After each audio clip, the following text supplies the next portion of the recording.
आयुष्मान भव।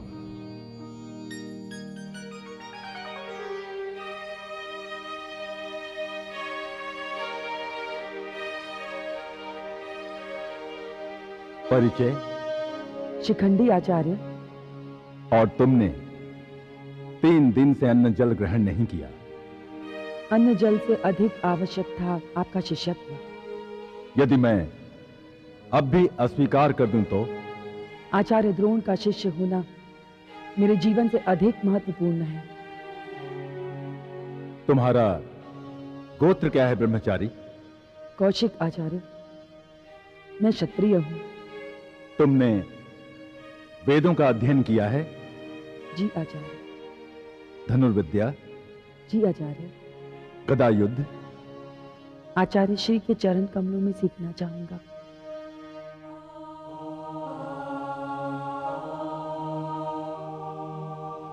आयु? 18 वर्ष। मुष्टिका युद्ध, मल्ल युद्ध जानते हो? नहीं आचार्य। सीखना चाहता था परंतु कोई सिखाने को तैयार नहीं हुआ। क्यों? क्योंकि मेरे गुरुओं को संदेह था कि मैं पुरुष नहीं स्त्री हूं।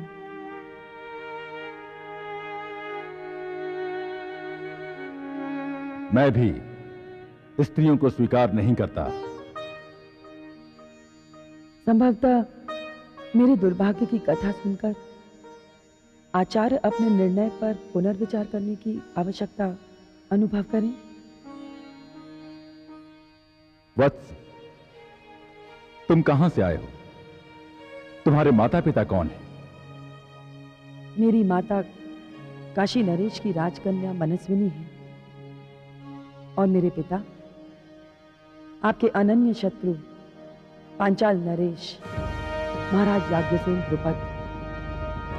ओह, तो तुम वही हो जिसके विषय में सुनने को आया कि तुम्हारी माता ने तुम्हारे पिता से तुम्हारा लिंग छिपाकर तुम्हारा लालन पालन ने एक पुत्र की तरह किया। हाँ आचार्य,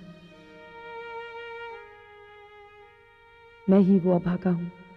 मैंने तो यहां तक सुना था दर्शान राज हिरण्यवर्मा की कन्या से तुम्हारा विवाह भी हुआ था। हमारा विवाह बचपन में ही कर दिया गया था आचार्य, परंतु आयु के साथ जब मैं बड़ा हुआ और दर्शान राज की कन्या के साथ पति की भूमिका निभाने का अवसर आया तो मैं घबरा गया। तो इसीलिए तुम्हारे पिता ने तुम्हें यहां भेजा है? नहीं आचार्य, मेरे पिता को तो पता ही नहीं कि मैं यहां हूं। तुम पांचाल की राजकन्या हो। एक राजकन्या बिना किसी को बताए राजप्रसाद से तिरोहित हो जाए, यह कैसे संभव है? मैं कौंपिल्य से रात्रि के अंधकार का लाभ उठाकर भाग निकला। मेरे सामने 2 ही मार्ग थे, या तो आत्महत्या या पलायन। परंतु मेरे ही पास आने का कारण?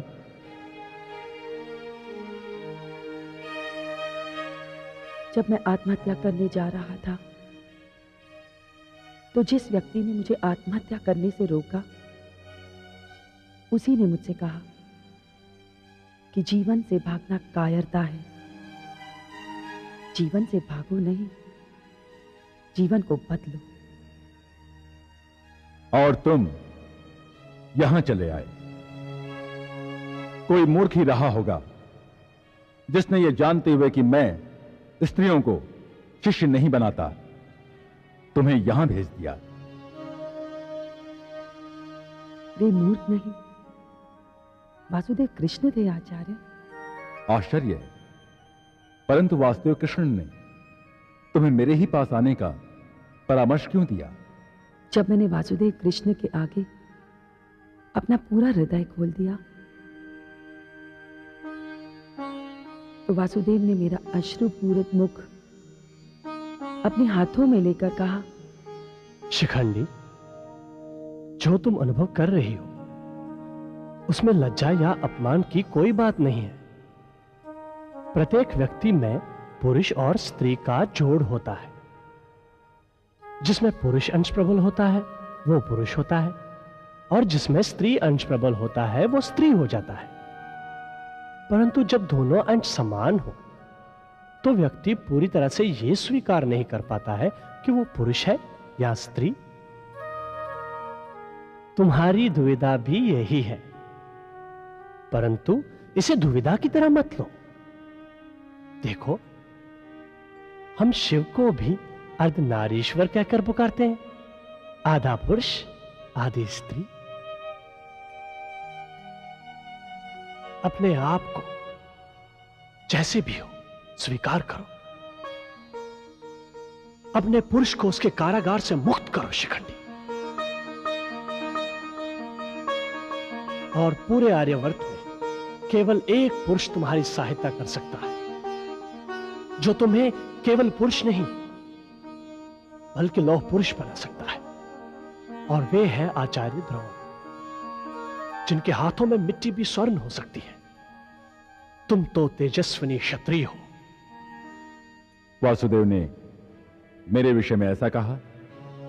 हाँ गुरुदेव, यहां तक कि जब मैंने उनसे कहा कि मेरे पिताश्री मुझे अपने अनन्य शत्रु के यहां नहीं जाने देंगे तो वासुदेव ने क्या कहा?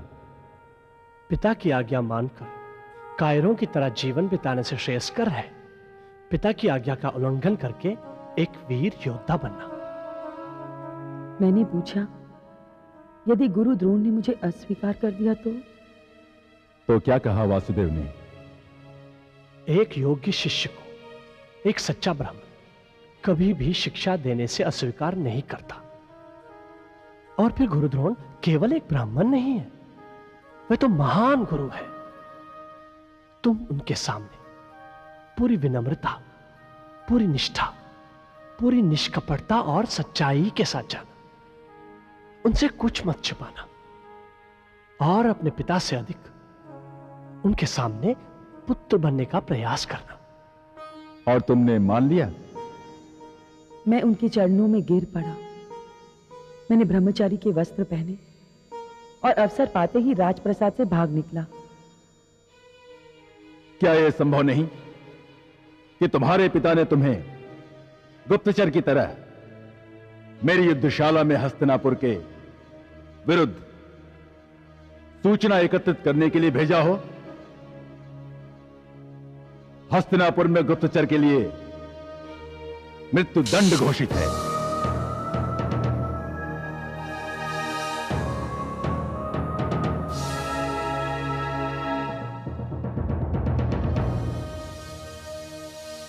आप चाहें तो मेरा सिर मेरे धड़ से अलग कर दीजिए, परंतु ये स्त्री बिना पुरुष बने पांचाल वापस नहीं जाएगी।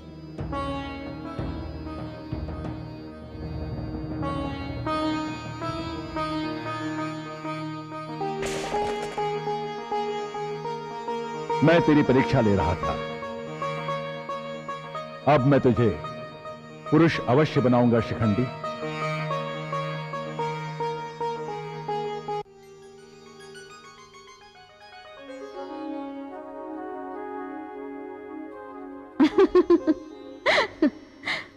आज तक मैंने किसी स्त्री को भी दर्पण के सामने इतना समय लेते हुए नहीं देखा है। यह किसने कहा कि सौंदर्य केवल स्त्रियों का विशेष अधिकार है और एक पुरुष का अपने सौंदर्य की देखभाल करना अनुचित है? पुरुष ही तो कहते हैं कि पुरुष हट्टा कट्टा और कठोर ही अच्छा लगता है, और स्त्री कोमल और कमनीय। तुम स्त्रियां हर बात के लिए पुरुष की दी गई परिभाषा क्यों स्वीकार कर लेती हो? यह मुझे आज तक समझ में नहीं आया। क्या तुम्हारे अपने मानदंड, अपनी परिभाषाएं नहीं? क्या तुम्हें सदैव अपने आप को पुरुष की ही दृष्टि से देखना आवश्यक है? पुरुष की दृष्टि में आकर्षक दिखना ही तो स्त्री के सौंदर्य की सार्थकता है वासुदेव। और ये दृष्टि भी तुम्हें पुरुष ने ही दी है, क्यों? आप पहले पुरुष हैं जो पुरुषों को इतना नीचे रख रहा है। कोई पुरुष सुन लेगा तो आपको विश्वासघाती समझेगा। मैं किसी को ऊपर या नीचे नहीं रखता कृष्णा, मैं सबको समान देखता हूं। न पुरुष स्त्री से नीचे है और न स्त्री पुरुष से नीचे। तो क्या दोनों समान हैं? केवल अपनी असमानता में समान है और दोनों समान रूप से अनुपम है। श्रृंगार पूरा हो गया हो तो चलें? पिताश्री प्रतीक्षा कर रहे होंगे। बस एक दो पल और। ये कुंतल मुकुट का बंधक नहीं रहना चाहिए। तनिक इसके आसन की व्यवस्था कर दो। जैसे पिताश्री की आपके केश कुंतलों में बड़ी उत्सुकता है। नहीं कृष्णा, ये मैं तुम्हारे पिताश्री के लिए नहीं कर रहा हूं, ये तो मैं सौंदर्य के लिए कर रहा हूं। सौंदर्य तो परमात्मा है। शाखाओं पर खिले हुए फूल हो या कुंतल, दोनों ही मेरे लिए पूजा के समान है। हो गया, अब चले। आप साधारण से साधारण विषय में से इतनी असाधारण बातें कैसे निकाल सकते हैं वासुदेव?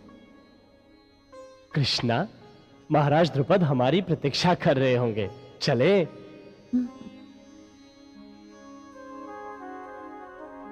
जिस तरह आपने कहा शिखंडी जहां भी है सकुशल है, उसे अनुमान होता है कि आपको पता है शिखंडी कहां है। शिखंडी गुरु द्रोण की युद्धशाला में है। गुरु द्रोण की युद्धशाला में? क्या पिताश्री के लिए एक आघात पर्याप्त नहीं था? तुम नहीं बताओगी तो उन्हें पता नहीं चलेगा। परंतु वो वहां गया है क्यों? मैंने भेजा। आपने? आप पांचाल मेरे प्रस्ताव के लिए आए थे या हमारे परिवार को तोड़ने? कृष्णा, शिखंडी की पूर्णता उसके पुरुष होने में है और केवल द्रोण उसकी सहायता कर सकते हैं। जब शिखंडी द्रोण की युद्धशाला से अस्त्र शस्त्र की विद्या पूरी करके लौटेगा तो वो पांचाल के लिए धृष्टद्युम्न की तरह एक वीर योद्धा सिद्ध होगा और तब महाराज द्रुपद को उसका स्वागत करने में अभिमान होगा, अपमान नहीं। तुम कितनी आगे की सोचते हो वासुदेव? अभी वासुदेव कहना बंद करो कृष्णा। मैं तुम्हारा सखा हूं, मुझे केवल सखा कहना। और मैं तुम्हारी सखी? क्यों नहीं? वासुकी, हम तुम्हारे कार्य से बहुत प्रसन्न हैं। शीघ्र ही तुम हमारे गुप्तचर विभाग के अध्यक्ष के पद पर विराजमान होगे। लो। वासुकी कभी आपको असंतुष्ट होने का अवसर नहीं देगा महाराज। जाओ। जो आज्ञा।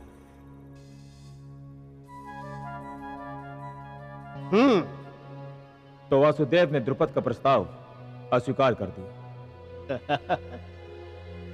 क्या ये अपने आप में आश्चर्य की बात नहीं है मामाश्री? जबकि सुना है कि पांचाल कन्या अत्यंत रूपवती है। रूपवती? केवल रूपवती भांजे? तुमने सुना नहीं कि श्यामा पद्मपला साक्षी नील कुंचित मूर्धजा मनुष्यम विग्रहम कृत्वा साक्षात मरवर्णी, यानी श्याम वर्ण की पद्म पलाशा के समान नीली आंखों वाली, काले घुंघराले बालों वाली मानवी साक्षात देवकन्या है। उसकी नील पद्म समान देह की गंध कोसों दूर तक जाती है। वो देवरूपणी इतनी सुंदर है भांजे कि उसकी संसार में कोई उपमा नहीं है। मामाश्री, ऐसी कन्या को वासुदेव ने अस्वीकार कर दिया? भांजे, अवश्य इसमें वासुदेव कृष्ण की कोई गहरी चाल है। मामाश्री, अपने सामने रखी हुई सजी सजाई भरी भराई थाली हटा लेने में क्या चाल हो सकती है? अधिक से अधिक यही कि वो भूखा नहीं है। नहीं भांजे, नहीं। वासुदेव कृष्ण जैसे व्यक्तियों को समझना इतना सरल नहीं है। तुम्हें केवल थाली दिख रही है, उसे न जाने क्या क्या दिख रहा होगा। और जो वो देख रहा है उसे देखने का प्रयास मैं भी कर रहा हूं। क्षमा करें महाराज, गुरुपुत्र अश्वत्थामा अंदर आने की आज्ञा चाहते हैं। अश्वत्थामा को आज्ञा की क्या आवश्यकता है? अविलंब उसे अंदर भेजो। ठहरो द्वारपाल, कुछ समय पश्चात उन्हें अंदर भिजवा देना। जी महाराज। भांजे, भूले से भी अश्वत्थामा के सामने इन सब बातों की चर्चा मत करना। मामाश्री, अश्वत्थामा गुरुपुत्र ही नहीं, हमारा परम मित्र भी है, उससे क्या छिपाना? भांजे, कूटनीति तो अपने पिता तक को संदेह से बाहर नहीं समझती, तो अश्वत्थामा तो केवल मित्र है। किंतु ये ना भूलो कि वो ब्राह्मण पुत्र है, क्षत्रिय नहीं। और इसके पिता का परम शिष्य अर्जुन था, दुर्योधन नहीं। अर्जुन था मामाश्री, परंतु अब वो जीवित नहीं है। यदि हम आचार्य द्रोण पर संदेह करेंगे तो विश्वास किस पर करेंगे? आचार्य द्रोण हमारे सेनाध्यक्ष हैं। बोले हो भांजे, इसी द्रोण ने एकलव्य का अंगूठा कटवा दिया था। हो सकता है उन्होंने ही अश्वत्थामा को तुम्हारे निकट रहने को कहा हो, ताकि हमारी सारी सूचनाएं उन तक पहुंच सकें। तब तो हमें आप पर भी संदेह करना चाहिए, क्यों मामाश्री? भांजे, संदेह की न कोई निष्ठा होती है, न ही कोई प्रेम संबंध। संदेह केवल अपना स्वार्थ देखता है, और शकुनी की पुस्तक में स्वार्थ ही पुरुषार्थ है। युवराज,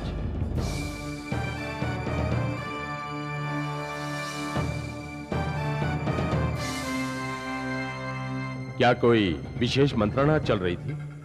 मेरी उपस्थिति से कोई व्यवधान तो नहीं हुआ? यह तुम क्या कह रहे हो मित्र अश्वत्थामा? तुम्हारी उपस्थिति हमारे लिए गौरव की बात है, व्यवधान की नहीं। भला हम तुम्हारे बिना कोई मंत्रणा कर भी कैसे सकते हैं? मैं तुम पर अपने भाइयों से भी अधिक विश्वास करता हूं। भाई तो एक संयोग है, उसमें चुनाव नहीं होता, परंतु मित्र हम चुनते हैं, और हम दोनों ने एक दूसरे को चुना है अश्वत्थामा। और मैं यह भी जानता हूं, यदि मैं मृत्यु शैया पर किसी का स्मरण करूंगा तो वो तुम हो अश्वत्थामा, तुम। आपके पुष्कर अभियान को लेकर पिताश्री बहुत अप्रसन्न है कि उनसे और पितामह से यह अभियान गुप्त क्यों रखा गया? नहीं तो क्या करते? यदि हम उनसे पूछते तो वे कभी अनुमति नहीं देते। कहते हमारे यादवों के साथ संबंध बिगड़ जाएंगे। यदि हम पुष्कर नहीं छीनते तो हस्तिनापुर से सौराष्ट्र तक के राजमार्ग पर हमारा अधिकार नहीं होता। अब पुष्कर हमारे हाथ में है, तो हम वासुदेव कृष्ण और मत्स्यराज विराट दोनों पर अपनी दृष्टि रख सकते हैं। मैंने पिताश्री को बहुत समझाया, परंतु अभी तक वो संतुष्ट नहीं है। वे तो आप लोगों से मिलने तक को तत्पर नहीं थे, परंतु मैंने उन्हें मना लिया है। हमें तुमसे यही अपेक्षा थी मित्र अश्वत्थामा।